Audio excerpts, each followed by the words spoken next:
حضرت ابراہیم علیہ السلام نے نمرود کے سامنے جو دلیل پیش کی تھی، اس کی ایک تقریر تو یہ ہے کہ نمرود حضرت ابراہیم کی پہلی دلیل نہیں سمجھ سکا۔ وہ اس قدر موٹی عقل کا انسان تھا کہ اس نے زندہ کرنے کا معنی زندہ چھوڑنا سمجھا، حالانکہ زندہ کرنے کا معنی ہے بے جان جسم میں جان ڈالنا۔ یہ ہمیں یہ جو ہے نا قم باذن اللہ ایک بڑا معجزہ رہا ہے حضرت عیسیٰ علیہ السلام کا، ٹھیک ہے جی۔ اور پہلے پیغمبر بھی ایسے گزرے ہیں جن کو اللہ پاک نے مردوں کو زندہ کرنے کا معجزہ دیا۔ اس عیسیٰ علیہ السلام کو تو یہ تک دیا کہ وہ مٹی سے پرندے بناتے تھے، اس میں پھونکتے تھے تو وہ زندہ ہو جاتی تھی، یہ معجزے بھی تھے۔ اور آپ اندازہ کریں کہ عیسیٰ علیہ السلام نے جب اس کا تذکرہ کیا نا، جب بتایا لوگوں کو، ایک تو اللہ نے بتایا ہمیں کہ عیسیٰ علیہ السلام ایسے کیا کرتے تھے کہ وہ جو بھی لا علاج مرض والے ہوتے تھے ان کو شفا دیتے تھے، اللہ پاک نے فرمایا کہ عیسیٰ علیہ السلام دیتے تھے، ٹھیک ہے، اور زندہ کرتے تھے، اور بھی بہت سارا کچھ کرتے تھے۔ اور پھر اس کے بعد عیسیٰ علیہ السلام اپنی زبانی بیان کر رہے ہیں کہ میں تمہیں جو ہے وہ بناتا ہوں، اور میں تخلیق کرتا ہوں، اور میں اس میں، اور میں تمہیں وہ بتا سکتا ہوں جو تم لوگ گھروں میں چھپاتے ہو، وہ بھی بتا سکتا ہوں، اور میں تمہیں لاعلاج مرضوں کو جو ہے نا اس کو بھی شفا دیتا ہوں، یعنی اپنی نسبت اپنی طرف کی ہے۔ تو ایسا بھی ہو سکتا ہے۔ تو رسول اللہ صلی اللہ علیہ وسلم کے بارے میں یہ ہمیں بار بار کہا جاتا ہے کہ رسول اللہ پاک نے بھی کیا مردوں کو زندہ کیا ہے، تو بہت سارے حدیث موجود ہیں۔ لیکن یہ جو کنکر والی حدیث ہے نا، وہ جو پتھروں میں جو ہے پتھر کلمہ پڑھنے لگ گئے۔ اب یہ دیکھیں کہ کافر کے ہاتھ میں جو ہے پتھر جو ہے وہ کلمہ پڑھنے لگ گئے۔ وہ جو ستون تھا حنانہ کا، وہ کیسے رو رہا ہے، رسول پاک نے اس سے باتیں کی، اور کیسے یہ بہت ساری دلائل ہیں۔ چلو وہ موضوع کہیں اور چلا جائے گا، پھر میں اور کہیں نکل جاؤں گا۔ لیکن بے جان جسم میں ڈالنا جو ہے نا، یہ اللہ تعالیٰ کرتا ہے۔ اس لیے حضرت ابراہیم علیہ السلام نے دوسری واضح دلیل پیش کی، اور دوسری تقریر یہ ہے کہ ابراہیم کی ایک دلیل سے دوسری دلیل کی طرف منتقل نہیں، بلکہ دونوں مرتبہ ایک ہی دلیل پیش کی، البتہ اس کی دو مثالیں بیان کی۔ ہاں، یہ واقعہ میں نے آپ کو ابھی بتایا اس چیز کے بارے میں، ایسا ہی تھا بس۔ ابراہیم علیہ السلام کی دلیل ٹھیک ہے جی، یہ بھی ٹھیک ہو گیا۔ کوئی نئی بات ہو تو میں آپ کو بتاتا ہوں کہ اسے ہمیں اور بھی کوئی چیز ہے کہ نہیں۔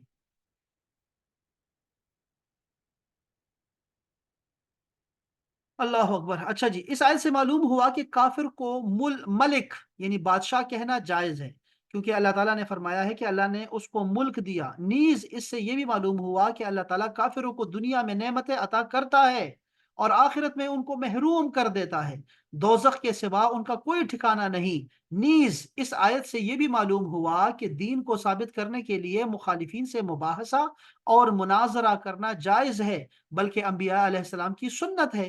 ہمارے سیدنا محمد علیہ الصلوۃ والسلام نے بھی اہل کتاب سے مباحثہ کیا، اور دلیل قائم کرنے کے بعد مباہلہ کیا، یعنی دعا کی، جو ہم میں سے ظالم اور باطل ہو اللہ اس پر لعنت کرے۔ اسی طرح صحابہ میں سے مہاجرین اور انصار نے ثقیفہ بنو ساعدہ میں اس بات پر مباحثہ کیا کہ مہاجرین اور انصار میں خلافت کا مستحق کون ہے۔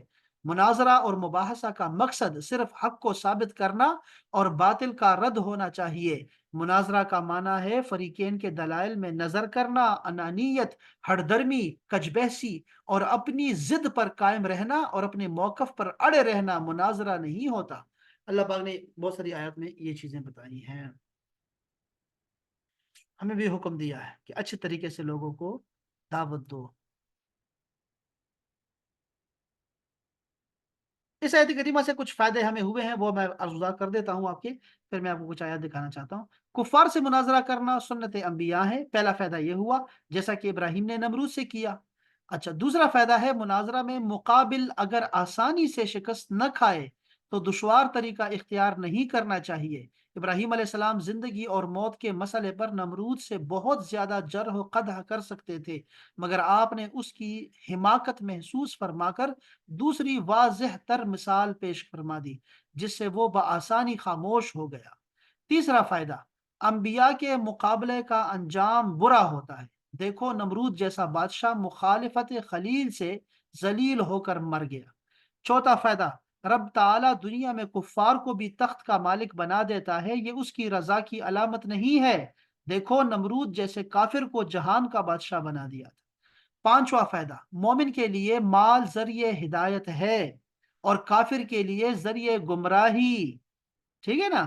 نمرود وغیرہ اپنے ملک مال کے دھوکے میں دعوی خدا کر بیٹھے، فرعون نے بھی ایسا کیا، اور ہمارے بھی یہاں بہت سارے فرعین ہیں، جس کو بھی سیٹ ملتی ہے تھوڑی سی بھی تو وہ جناب علی فرعون بن جاتا ہے۔ یہ ہوتا ہے کافر انسان کی اور بدخصلت انسان کی، بدفطرت انسان کی، یہ اس کی نیچر ہوتی ہے کہ جب اس کو اپنی حیثیت سے بڑھ کر ملتا ہے تو وہ گمراہ ہو جاتا ہے۔ نیک مومن بندہ اس کو اپنے آخرت کا ذریعہ بناتا ہے اور لوگوں کی خدمت کرتا ہے مسلسل۔ یہ شہاب نامہ ضرور پڑھیے گا احباب، اس مجھے سے یاد آ گیا، ویسے یاد آ گیا۔ شہاب نامہ اردو کی سب سے بہترین کتاب ہے۔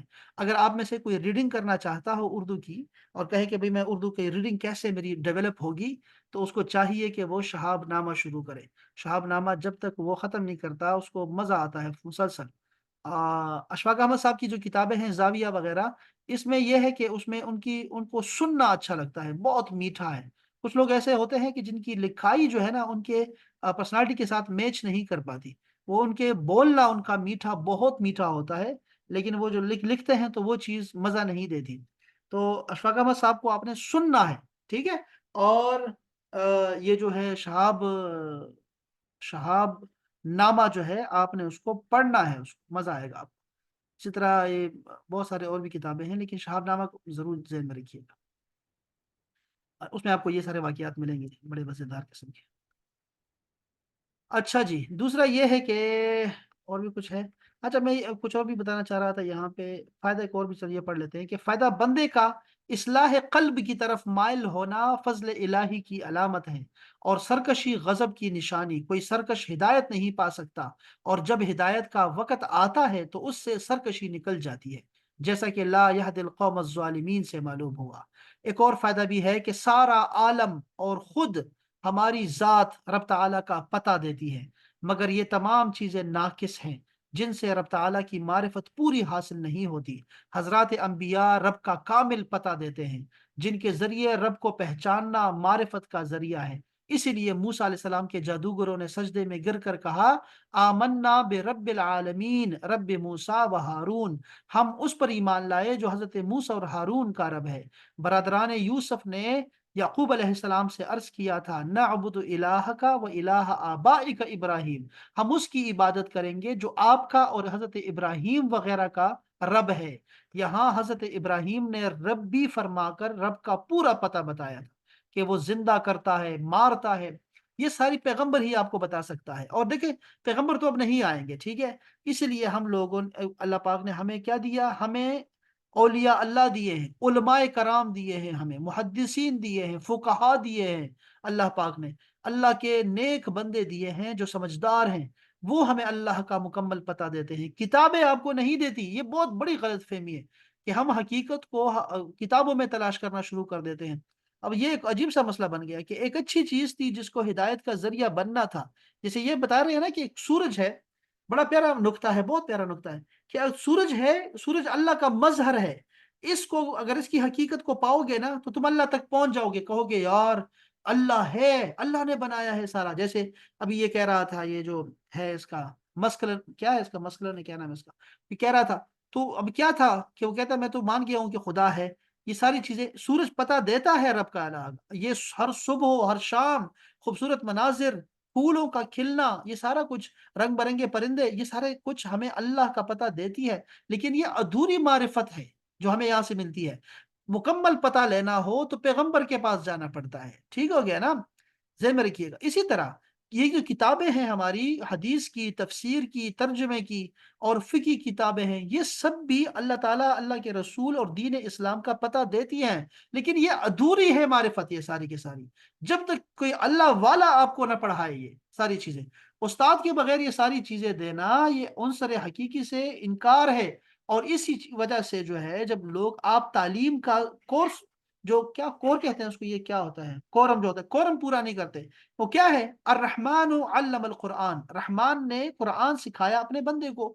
تو استاد، شاگرد اور نصاب، یہ تین چیزیں ہوتی ہیں، یہ تینوں چیزیں ہونی چاہیے۔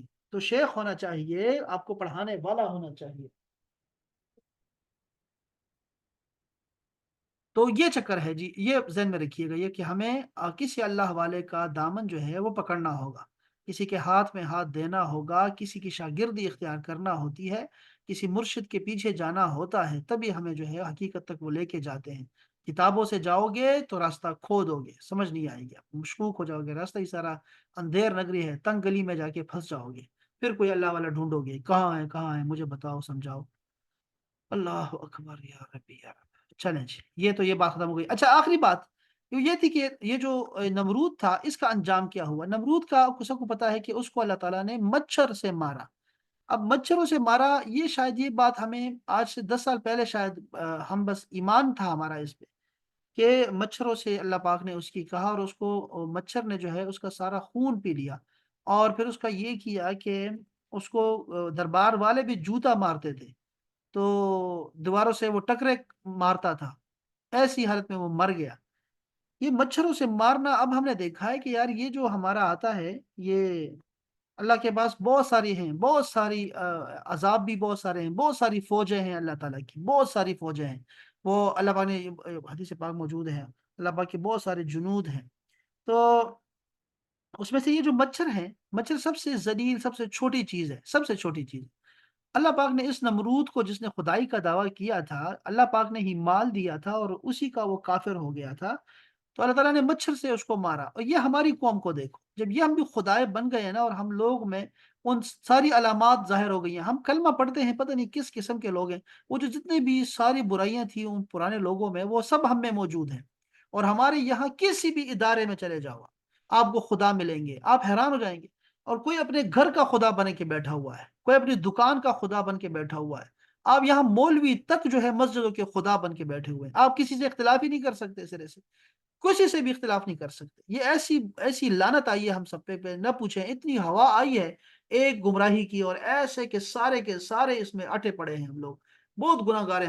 ہمیں لوگ کبھی سوچتے ہی نہیں اس بارے میں کہ کیسے کیسے عذاب ہماری طرف آ رہے ہیں. یہ مچھر کا عذاب جو ہم پہ آیا، یہ جس کو ڈینگی کہتے ہیں، ڈینگی کا عذاب ہم پہ آیا ہوا ہے.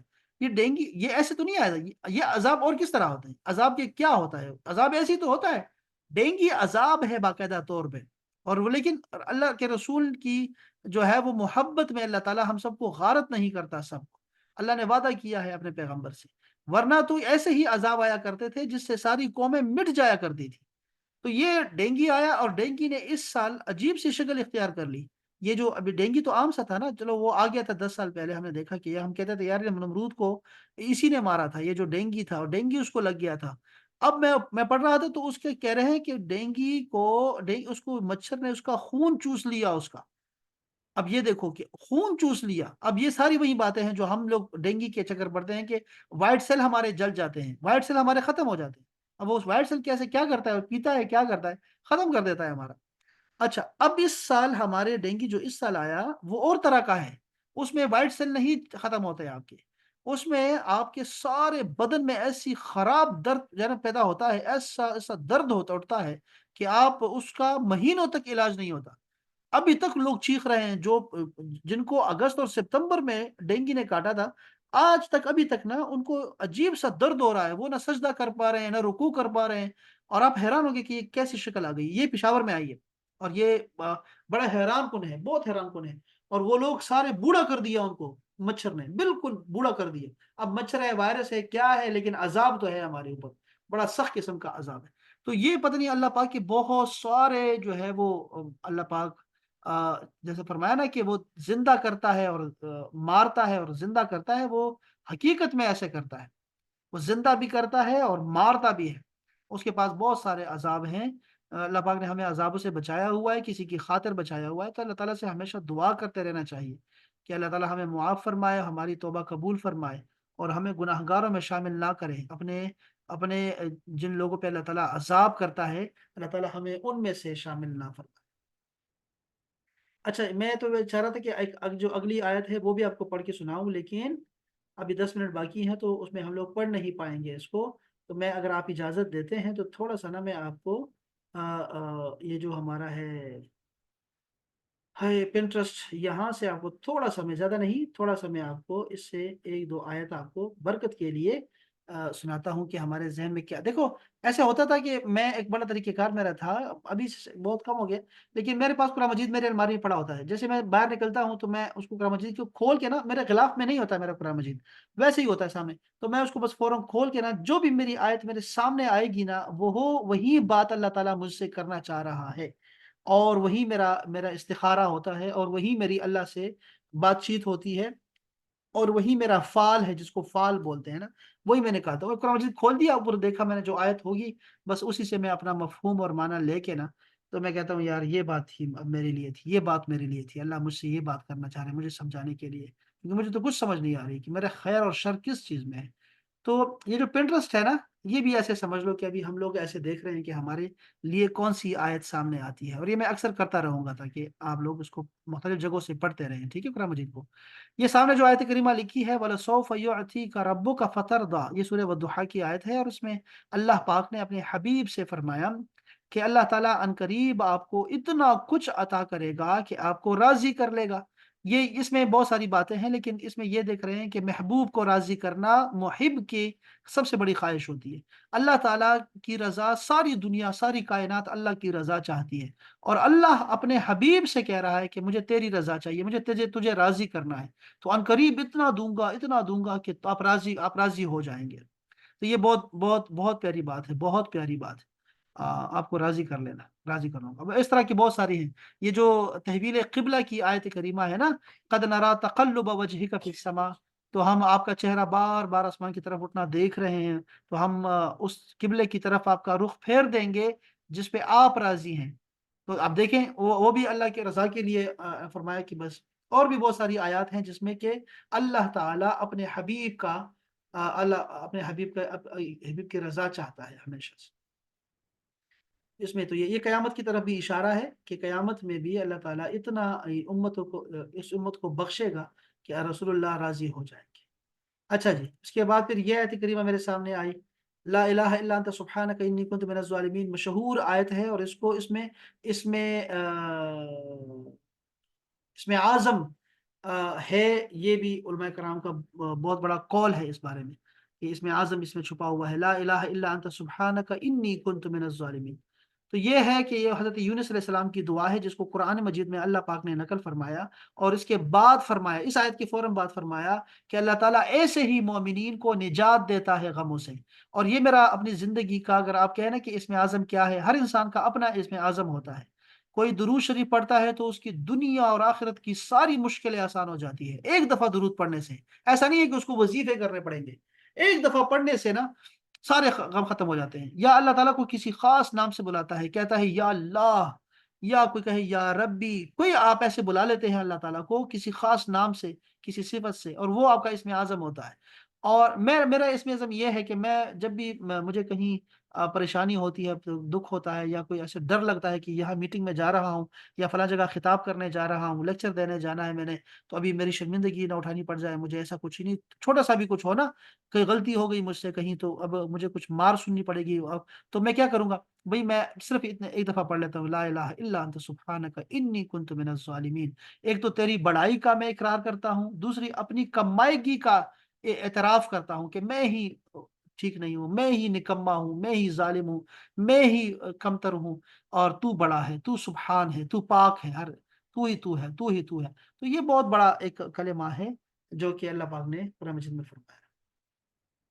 اس کے بعد جو آیت کریمہ میرے سامنے آ رہی ہے وہ ہے ربنا آتنا فی الدنیا حسنہ وفی الآخرۃ حسنہ وقنا عذاب النار. سب کو یہ دعا آتی ہے، چھوٹے سے بڑے بچے کو بھی، مسلمانوں کے یہ آتی ہے. اس میں یہ آپ دیکھ رہے ہیں خانہ کعبہ کا رکن یمانی ہے، یہاں پر دو فرشتے کھڑے ہوتے ہیں. رکن یمانی کے ساتھ سے جو خانہ کعبہ کا گیٹ اور حجر اسود ہے، اس راستے میں اس دیوار کے ساتھ دو فرشتے ہوتے ہیں، یا اور بھی فرشتے ہوں گے ساتھ میں. تو وہ یہاں پہ رسول پاک جب آیا کرتے تھے تو یہ دعا فرماتے تھے، ربنا آتنا فی الدنیا حسنہ وفی الآخرۃ. تو آپ یہاں جب بھی پہنچتے ہیں تو آپ سنتے ہیں کہ سارے لوگ یہی دعا پڑھ رہے ہیں. تو اس میں دعا میں ہے کیا؟ اس میں دنیا اور آخرت کی بھلائی اللہ سے مانگنا ہے، اور عذاب قبر، عذاب نار سے، دوزخ کے آگ سے اللہ کا جو ہے نا اللہ کی پناہ میں آنا ہوتا ہے. یہ ہم مانگتے ہیں اللہ تعالیٰ سے. ٹھیک ہے، بس بندے کو بچے.